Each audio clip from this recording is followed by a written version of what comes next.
Hi everybody, it's Honest John again. Now, over the weekend, Donald Trump sent out a bunch of tweets accusing former President Obama of tapping his phones.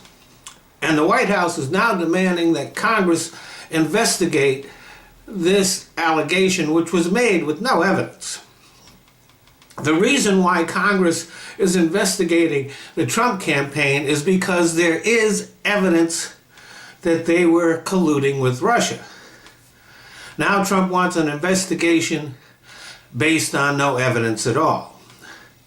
This, of course, is an obvious attempt to distract the American people from the obvious fact that the Trump campaign sold out to the Russians.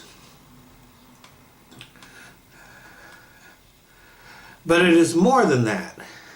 So far there have been no leaks that directly tie Donald Trump to the Russians.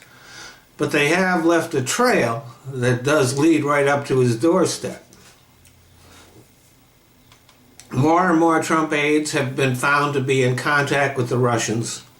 And Trump and his lackeys have attempted to distract from that by releasing pictures of top Democrats with Russian officials. But the obvious difference is that there are photos of those events. That's because they occurred in public. There was no secret meetings. There was no attempt to hide what was going on, which is what is happening with the Trump people.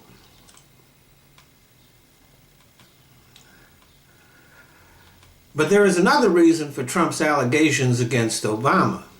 This is because he knows that even though his phones probably weren't tapped, but he knows that there are recordings of him talking to the Russians because the Russians' phones were tapped. And during those conversations, I'll guarantee you that he was saying things that he probably shouldn't have said. And it is only a matter of time before those things leak out.